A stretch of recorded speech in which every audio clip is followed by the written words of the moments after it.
Good morning class. मैं doctor Prem Bafna, associate professor in political science, government college Sujangarh. आज के lecture का टॉपिक है अरस्तू के क्रांति संबंधी विचार। प्राचीन यूनानी नगर राज्यों के राजनीतिक जीवन की एक प्रमुख समस्या उनके शासन प्रणालियों की अस्थिरता की थी। अरस्तू ने स्वयं इस राजनीतिक अस्थिरता के दुष्परिणाम देखे थे और उसने इस अस्थिरता को दूर करने के उपाय सुझाने का निश्चय किया। अरस्तू ने पॉलिटिक्स के 5वें खंड में क्रांतियों का वर्णन किया है। एक अत्यंत अनुभवी एवं योग्य चिकित्सक की तरह अपने परिपक्व राजनीतिक विवेक की सहायता से यूनानियों के राजनीतिक जीवन की इस रुग्णता का विश्लेषण किया है तथा इनका प्रतिकार करने के महत्वपूर्ण उपाय सुझाए हैं। इस संबंध में डनिंग का कथन है कि अपने इस राजनीतिक चिंतन के लिए उसने बड़ी मात्रा में ऐतिहासिक तथ्यों तथा वैज्ञानिक विश्लेषण को आधार बनाया है एवं समुचित चिंतन के उपरांत अनेक उपयोगी सुझाव दिए हैं। क्रांति संबंधी अपने समग्र चिंतन में अरस्तु एक वैज्ञानिक विश्लेषणकर्ता अधिक रहा है और राजनीतिक अथवा सामाजिक सुधारक कम। एक तटस्थ राजनीतिक चिकित्सक के रूप में उसने राजनीतिक रुग्णता के कारणों को खोजने एवं उनके हर संभव उपचार ढूंढ निकालने का प्रयत्न किया है। रोगी के अच्छे अथवा बुरे होने से उसका कोई मतलब नहीं है, उसे तो हर रोगी के रोग का हर संभव ढंग से उपचार करना है। यानी कि तत्कालीन जो यूनानी नगर राज्यों की समस्याएं थी, उन समस्याओं का अरस्तु ने गहन अध्ययन करके उनके समाधान के व्यवहारिक उपाय बताए हैं। विचारक मैक्सी के शब्दों में यूनानी राजनीतिक जीवन में क्रांति से बढ़कर कोई भयंकर समस्या नहीं थी और पॉलिटिक्स के कई पृष्ठों में वह इसी की विवेचना करता रहा है। तो अब हम देखते हैं अरस्तु के अनुसार क्रांति का अर्थ। अरस्तु के अनुसार राज्य संविधान या शासन सत्ता में होने वाला प्रत्येक परिवर्तन क्रांति है, अर्थात संविधान में परिवर्तन का नाम क्रांति है। अरस्तु ने क्रांति के अर्थ एवं स्वरूप के बारे में तत्कालीन यूनानी दृष्टिकोण को ही अपनाया है और यही कारण है कि अरस्तु ने क्रांति को उस अर्थ में ग्रहण नहीं किया है जिस अर्थ में आज हम उसे स्वीकारते हैं। अरस्तु ने क्रांतियों से संबंधित समस्या पर यथार्थवादी तरीके से विचार किया है। अरस्तु ने इस बात पर विस्तार से विचार किया है कि क्रांतियाँ क्यों होती है और उन्हें रोकने के उपाय क्या हो सकते हैं। अरस्तु का समस्त विवरण तत्कालीन यूनान के विभिन्न नगर राज्यों के 158 संविधानों के विस्तृत अध्ययन पर आधारित है। ये संपूर्ण विवरण यथार्थवादी, व्यवहारिक एवं ऐतिहासिक पद्धति वाला है। अरस्तु के अनुसार कोई क्रांति किन उद्देश्यों को प्राप्त करने के लिए की जाती है। अब हम देखते हैं क्रांतियों के उद्देश्य। फर्स्ट है प्रचलित संविधान को समाप्त करके किसी अन्य संविधान की स्थापना करना, जैसे कुलीन तंत्र को हटाकर संवैधानिक तंत्र की स्थापना करना।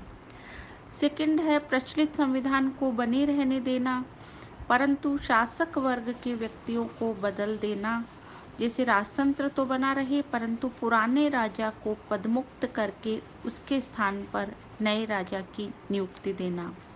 थर्ड है प्रचलित संविधान को बने रहने देना परंतु उसके रूप में गुणात्मक परिवर्तन कर देना, जैसे लोकतंत्र को उदार लोकतंत्र में परिवर्तित कर देना।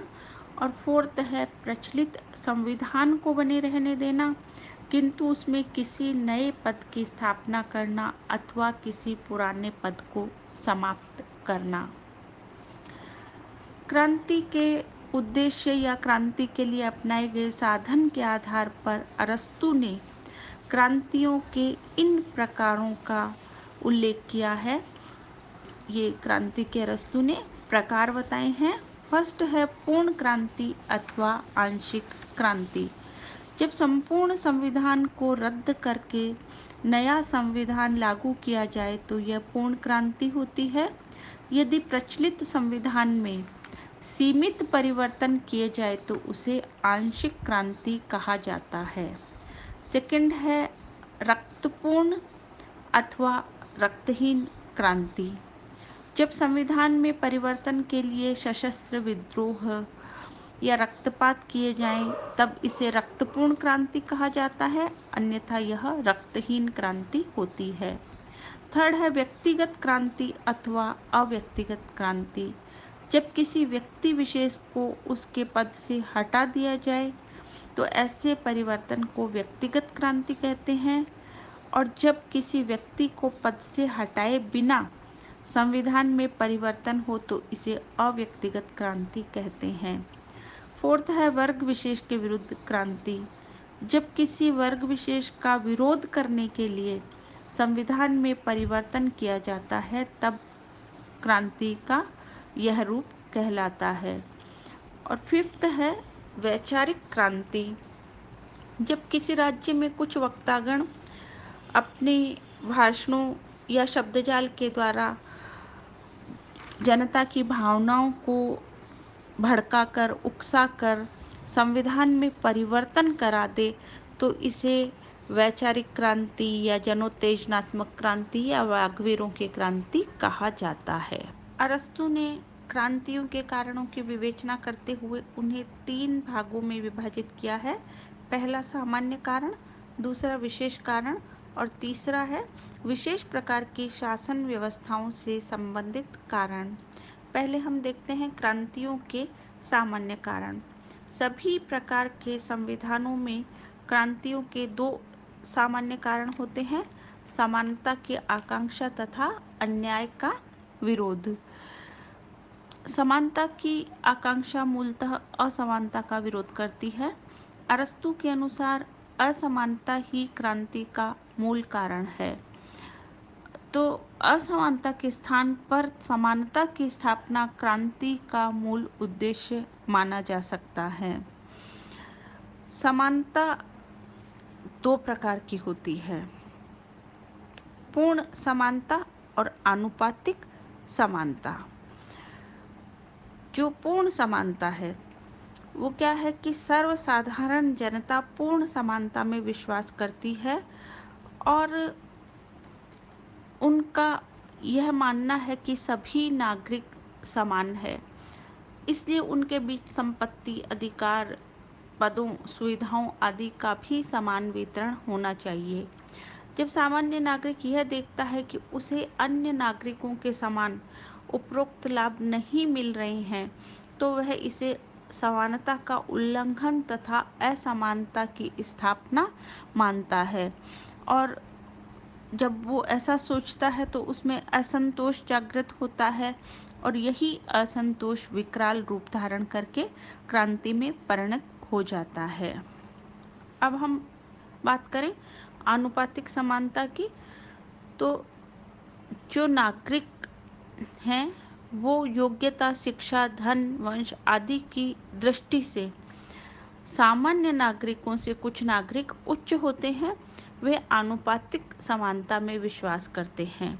उनका मत होता है कि वे अपने इन गुणों के कारण जिस अनुपात में सामान्य नागरिक की तुलना में श्रेष्ठ है उसी अनुपात में उन्हें सामान्य नागरिक की तुलना में अधिक अधिकार, राजनीतिक शक्ति, सुविधाएं, पद आदि मिलने चाहिए। जब वे ये देखते हैं कि उनके गुणों की उपेक्षा करके उनके साथ सामान्य नागरिकों की तरह ही व्यवहार किया जा रहा है तो वे इसे अपने गुणों का अनादर तथा अपने प्रति अन्याय मानते हैं और क्रांति के लिए प्रेरित होते हैं। तो इस प्रकार से इसी बात को अरस्तु ने कहा है कि छोटे व्यक्ति बराबर होने के लिए विद्रोही बना करते हैं और बराबर स्थिति वाले बड़े बनने के लिए यही वह मनोदशा है जिससे क्रांतिकारियों की उत्पत्ति होती है। अब बात करें हम अन्याय की, तो क्रांति का मूलभूत कारण अन्याय है। यदि एक वर्ग को जितना वह पाने का अधिकारी है उससे कम मिलता है तथा दूसरे वर्ग को जितना उसे मिलना चाहिए उससे अधिक मिलता है, तो असंतोष पैदा होता है और वह असंतोष क्रांति को जन्म देता है। क्योंकि न्याय और मित्रता राज्य के नैतिक आधार है, इसलिए अन्याय और दुर्भावना असंतोष और अस्थिरता के सबसे बड़े कारण हैं। तो इस प्रकार असमानता और अन्याय क्रांति के दो बड़े कारण हैं। हम देखते हैं क्रांतियों के जो विशेष कारण हैं वो क्या हैं। तो अरस्तु ने सभी प्रकार के संविधानों में क्रांतियों के जो विशेष कारण बताए हैं वो इस प्रकार है। पहला है शासकों की धृष्टता या लालच। जब शासक या शासक वर्ग धृष्टतावश जनता की हितों की परवाह नहीं करता, सार्वजनिक कल्याण की भावना को छोड़कर जो है वो अनुचित रूप से धन का संग्रह करने लग जाता है, तो उस शासन प्रणाली या शासक वर्ग के विरुद्ध जनता विद्रोह कर देती है। दूसरा है सम्मान की लालसा। सम्मान प्राप्त करने की इच्छा सभी की होती है, परंतु जब शासक वर्ग किसी को अनुचित ढंग से सम्मानित करता है या अनुचित ढंग से अपमानित करता है, यानी कि किसी व्यक्ति को बिना योग्यता के अनुचित रूप से सम्मानित किया जाता है या बिना कारण के अपमानित किया जाता है, तो जनता को लगता है कि शासक वर्ग के द्वारा मनमाना आचरण किया जा रहा है, सत्ता का दुरुपयोग किया जा रहा है। तो ऐसी स्थिति में जनता जो है वो नाराज हो जाती है, रुष्ट हो जाती है और विद्रोह कर देती है। नेक्स्ट है भय। अरस्तु के अनुसार भय दो प्रकार से व्यक्तियों को क्रांति के लिए बाध्य करता है। पहला है अपराधी दंड भय से बचने के लिए विद्रोह कर देते हैं, और दूसरा है कुछ व्यक्तियों को यह भय होता है कि उनके साथ अन्याय होने वाला है, तो वे इसके प्रतिकार स्वरूप विद्रोह कर बैठते हैं। तो अविश्वास भय को जन्म देता है और भय क्रांति को। नेक्स्ट है घृणा और परस्पर विरोधी विचारधाराएं। घृणा और परस्पर विरोधी विचारधाराएं भी क्रांति को जन्म देती है। राज्य में जब एक वर्ग सत्ता को ग्रहण किए हुए रहता है और दूसरे वर्ग के हितों को लगातार अनदेखा किया जाता है, जैसे धनिक तंत्र में जब धनिक शासक वर्ग जो है वो गरीब जनता को तिरस्कार की दृष्टि से देखता है और लगातार अनदेखा करता है उनके हितों को, तो ऐसी स्थिति में जनता विद्रोह कर देती है। नेक्स्ट है पारिवारिक झगड़े। इस तरह की जो क्रांति का कारण बनता है वो प्रायः राजतंत्र तथा कुलीन तंत्र में, इनमें जो है पारिवारिक स्वार्थों की पूर्ति के लिए क्रांति का सहारा लिया जाता है।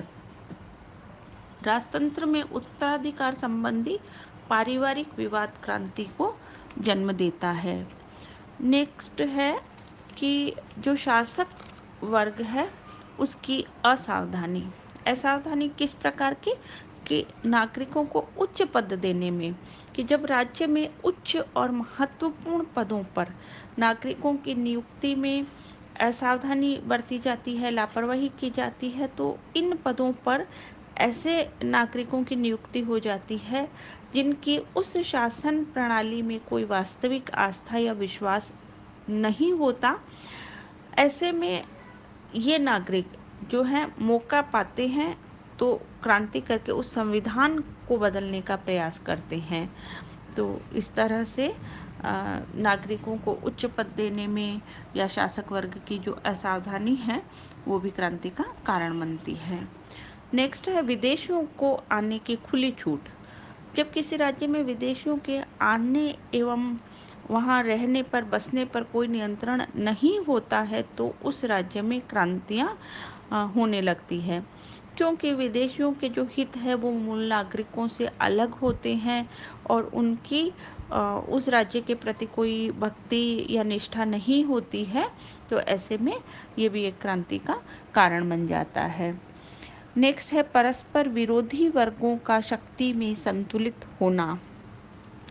तो ये देखिए किस तरह से कि क्रांति का एक कारण जो है परस्पर विरोधी वर्ग, कौन से विरोधी?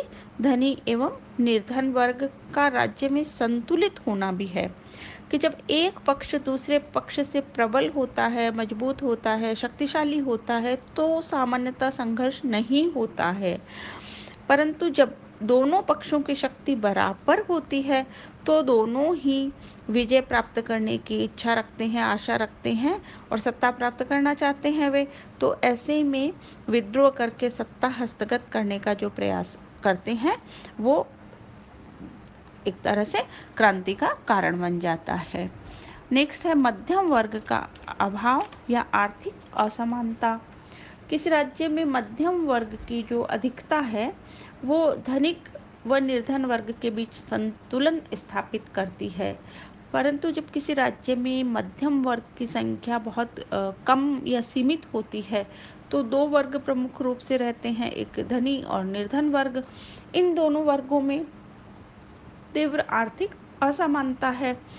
तो ये जो असमानता है ये घृणा का कारण बन जाती है, क्योंकि दोनों के हित अलग अलग है, दोनों की जो जीवन का स्तर है वो बिल्कुल अलग अलग होता है। तो ऐसे में इनके बीच में कभी भी पारस्परिक जो है प्रेम, विश्वास, सौहार्द इस तरह की भावना नहीं पनपती है और ये घृणा जो है अंततः क्रांति का कारण बन जाती है। और जो लास्ट है कि छोटे छोटे परिवर्तनों की उपेक्षा।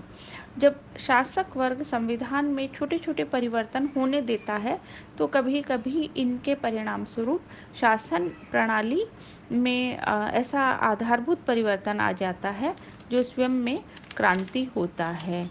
तो ये जो कारण अरस्तु ने बताए हैं वो उसका संपूर्ण विवरण जो है वो तत्कालीन यूनान के विभिन्न नगर राज्यों के 158 संविधानों के विस्तृत अध्ययन पर आधारित है। तो इनमें लगभग सभी कारण आ गए हैं जो कि क्रांति के लिए उत्तरदायी हैं। अरस्तु का संपूर्ण विवरण यथार्थवादी और व्यवहारिक है। अब हम देखते हैं विभिन्न राज्यों या शासन प्रणालियों में क्रांति के विशेष कारण क्या है। अरस्तु के अनुसार प्रत्येक शासन प्रणाली में ऐसे दोष विद्यमान रहते हैं जिनके कारण उस शासन प्रणाली के विरुद्ध क्रांति होती है। तो हम देखते हैं पहले कुलीन तंत्र में क्रांति। कुलीन तंत्र में क्रांति का प्रमुख कारण शासक वर्ग की संख्या अति सीमित होना और राज्य का सम्मान भी कम लोगों को प्राप्त होता है। इससे धनिक लोगों में ही द्वेष फैलता है, उनमें असंतोष उत्पन्न होता है और वे क्रांति करके कुलीन तंत्र को धनिक तंत्र में परिवर्तित कर देते हैं। नेक्स्ट है धनिक तंत्र में क्रांति। धनिक तंत्र में जब धनिक वर्ग सामान्य जनता के प्रति अपमानजनक व्यवहार करता है, यानी शासकों का जो अन्याययुक्त व्यवहार है, सामान्य जनता के हितों को अनदेखा कर देना है, तो इससे सामान्य जनता क्रांति करने पर उतर आती है। धनिक तंत्र में क्रांति का एक अन्य कारण स्वयं धनिक वर्ग के अंदर पाई जाने वाली फूट या गुटबंदी भी होती है, जिसके कारण वे परस्पर प्रतिद्वंदी बन जाते हैं और एक दूसरे के विरुद्ध षड्यंत्र रचते हैं। तो यह जो है क्रांति के प्रमुख कारण हैं। फिर है संवैधानिक तंत्र में क्रांति। संवैधानिक तंत्र मूलतः मध्यम वर्ग का शासन है, परंतु धनिक वर्ग के अधिकांश नागरिक इससे असंतुष्ट रहते हैं। धनिक वर्ग के ये नागरिक स्वयं को शासकों के समान समझते हैं और शासन में समान भागीदारी की इच्छा रखते हैं और न मिलने पर इनमें असंतोष का भाव पैदा होता है और ये असंतुष्ट नागरिक क्रांति करते हैं। फिर है राजतंत्र में क्रांति।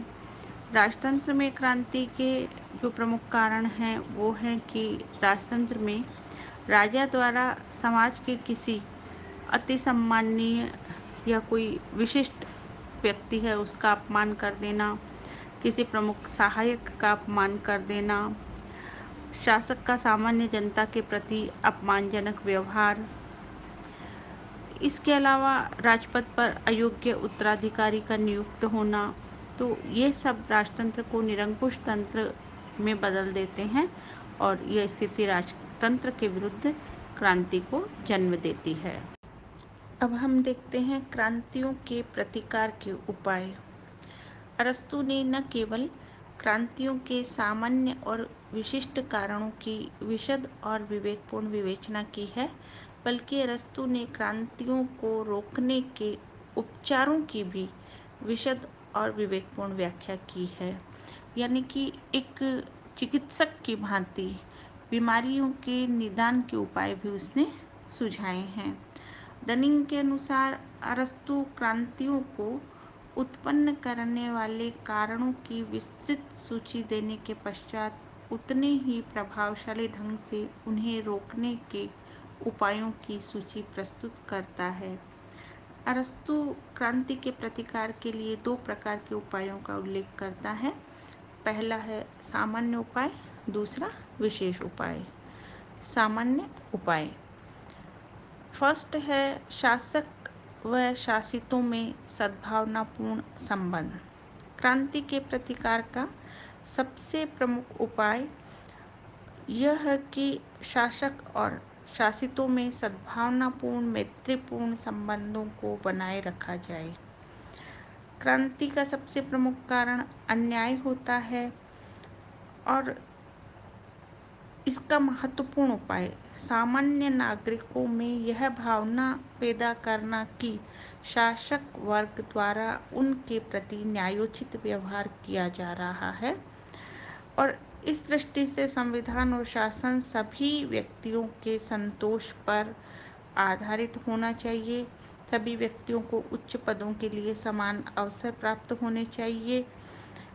एक ऐसे वातावरण की सृष्टि होनी चाहिए जिसमें प्रत्येक व्यक्ति यह अनुभव करे कि उसे उसका उचित अंश प्राप्त हो रहा है। सेकंड है विधि की सर्वोच्चता। अरस्तु के अनुसार प्रत्येक क्रांति के पीछे मौजूदा कानूनों के उल्लंघन का भाव रहता है। इसलिए क्रांतियों को रोकने का एक प्रमुख साधन यह है कि नागरिकों में कानून की सर्वोच्चता का भाव पैदा किया जाए। शासक को ऐसा करना चाहिए कि वह नागरिकों में कानून के प्रति अनादर तथा अवज्ञा का भाव ही पैदा नहीं होने दे। इसी प्रकार अधिकारियों को भी अपने पद से संबंधित कानूनी सीमाओं व मर्यादाओं का उल्लंघन नहीं करने दिया जाना चाहिए।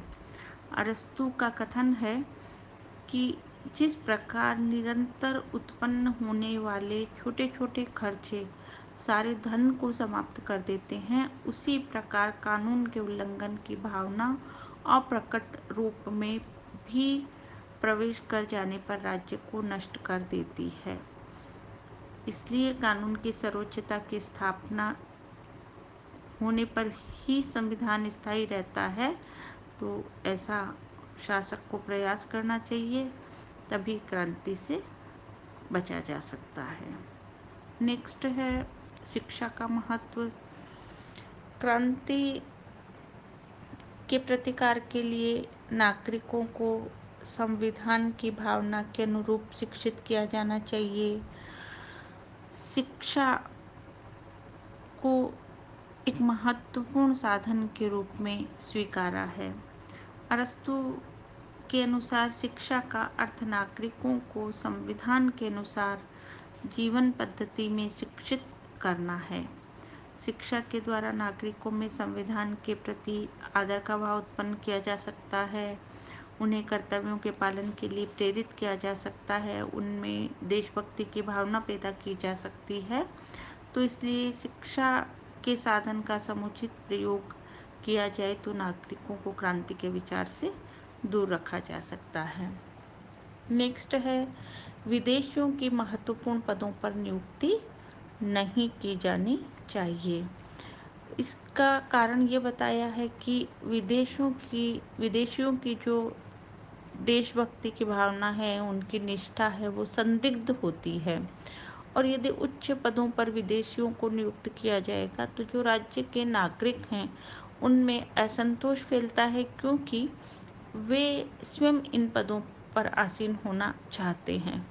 तो यह असंतोष जो है वो आगे चलकर क्रांति के रूप में परिणित हो सकता है। तो महत्वपूर्ण पदों पर विदेशियों को नियुक्ति नहीं दी जानी चाहिए। नेक्स्ट है कि शासन भ्रष्टाचार रहित होना चाहिए। भ्रष्ट शासन निश्चित रूप से क्रांति को जन्म देता है, अतः शासन भ्रष्टाचार रहित होना चाहिए। जो महत्वपूर्ण पदों पर आसीन पदाधिकारी हैं उनका व्यवहार और आचरण संदेह रहित होना चाहिए, निष्पक्ष होना चाहिए। जो सर्वसाधारण को सबसे अधिक क्रांति के लिए प्रेरित करती है वह यही है कि जब सार्वजनिक धन का गबन हो रहा हो, पद का दुरुपयोग हो रहा हो और लगातार उनको लगे कि उनके हितों की अवहेलना की जा रही है, तो इस प्रकार की स्थिति से शासक वर्ग को बचना चाहिए। शासक वर्ग अपने राजकीय पदों के आधार पर अनुचित आर्थिक लाभ प्राप्त न करे और जनता को शासन की पारदर्शिता का, स्वच्छता का विश्वास दिलाए। राजकीय आय व्यय का लेखा ईमानदारी से तैयार किया जाना चाहिए, तो निश्चित रूप से क्रांति से बचा जा सकता है। जो लास्ट पॉइंट है कि विदेशी समस्याओं या बाहरी आक्रमणों की तरफ जो है जनता का ध्यान केंद्रित करना। अरस्तु एक बड़ा उपाय यह बतलाता है कि शासक वर्ग के द्वारा नागरिकों के सम्मुख सदैव ही बाहरी आक्रमण का भय किया जाना चाहिए और इस भय के आधार पर नागरिक के आंतरिक विरोधों को शांत करके उनमें एकता और देशभक्ति की भावना का संचार किया जा सकता है। तो इस प्रकार नागरिकों का ध्यान जब बाहरी समस्याओं की तरफ केंद्रित रहेगा तो विदेशी आक्रमण का भय दिखाकर नागरिकों में जो है आंतरिक समस्याओं की तरफ ध्यान हटाया जा सकता है और देश प्रेम की भावना को जागृत किया जा सकता है। अरस्तु के शब्दों में, शासक जो राज्य की चिंता करते हैं उन्हें चाहिए कि वे नए खतरों का अन्वेषण करें, दूर के भय को समीप लाएं ताकि जनता पहरेदार की भांति अपनी रक्षा के लिए सदा सचेत और तत्पर रहे। अब हम देखते हैं कि विशिष्ट शासन प्रणालियों में क्रांतियों को रोकने के विशेष उपाय। कुलीन तंत्र में शासक वर्ग परस्पर समानता का व्यवहार करे ताकि उसमें गुटबंदी नहीं हो। निम्न वर्गों के साथ सदैव उदार और अच्छा व्यवहार किया जाना चाहिए। धनिक तंत्र में निर्धन वर्ग की ओर पर्याप्त ध्यान दिया जाना चाहिए। धनिकों का शासन है यह और उनके प्रति निर्धन वर्ग में जो एक ईर्ष्या का, विरोध का भाव पाया जाता है वो नहीं होना चाहिए। निर्धन वर्ग का असंतोष कम हो इसके लिए उन्हें निरंतर प्रयास करते रहना चाहिए और सामान्य हितों की पूर्ति की जानी चाहिए। जो धनिक तंत्र के अंतर्गत निर्धन व्यक्तियों को उच्च पद नहीं दिए जा सकते हैं, किंतु शासन की नीति ऐसी होनी चाहिए कि निर्धनों को अन्य प्रकार से उचित मान सम्मान प्राप्त हो, वे अपने आप को उपेक्षित अनुभव नहीं करें, उनके सामान्य हितों की पूर्ति की जानी चाहिए। संवैधानिक तंत्र जो है यह मध्यम वर्गीय शासन प्रणाली है जो धनिक वर्ग तथा निर्धन वर्ग के हितों के बीच संतुलन स्थापित करती है। इस संतुलन को बनाए रखने पर ही क्रांति से बचा जा सकता है। अतः जब संवैधानिक तंत्र में धनिक वर्ग प्रभावशाली होने लगे तो निर्धनों को प्रमुख पदों पर नियुक्त किया जाना चाहिए, और जब निर्धन वर्ग प्रभावशाली होने लगे तो धनिकों को प्रमुख पदों पर नियुक्त किया जाना चाहिए। तो यह संतुलन बना रहेगा तो क्रांति से बचा जा सकता है। राजतंत्र में जो है राजा को यथासंभव कानून के अनुसार शासन करना चाहिए और विशेषाधिकारों का कम से कम प्रयोग किया जाना चाहिए। सर्वसाधारण के समस्त वर्गों के प्रति उदार एवं संतुलित नीति अपनानी चाहिए। राजा को धर्म और सदाचार के नियमों का पालन करना चाहिए, प्रजा के साथ मैत्री भाव रखना चाहिए। तो इस प्रकार जो है अगर संतुलित और उदार नीति होगी, सबके साथ मैत्री का भाव होगा, तो राजतंत्र में क्रांति से बचा जा सकता है। अरस्तु ने क्रांतियों के प्रतिकार के लिए जिन उपायों को सुझाया है वे आज भी महत्वपूर्ण है। इस संबंध में मैक्सी का कथन है कि अरस्तु द्वारा क्रांतियों को रोकने के लिए जो ठोस उपाय बताए गए हैं, संभवतः उनके अतिरिक्त शायद ही कोई ऐसा उपाय हो जिसका उल्लेख आधुनिक राजनीति विज्ञान कर सके। तो इस प्रकार अरस्तु ने बहुत ही गंभीरता के साथ, बहुत सूक्ष्मता और दूरदर्शिता के साथ विचार प्रकट किए हैं और ये उसे एक व्यवहारिक और यथार्थवादी विचारक के रूप में प्रतिष्ठित करते हैं। तो अरस्तु के समर्थन में यह कहा जा सकता है कि उसने क्रांतियों की समस्या पर एक राजनीतिक वैज्ञानिक के रूप में विचार किया है और अपने इस अध्ययन में अरस्तु ने राजनीति व मूल्यों को एक दूसरे से अलग अलग कर दिया है। धन्यवाद।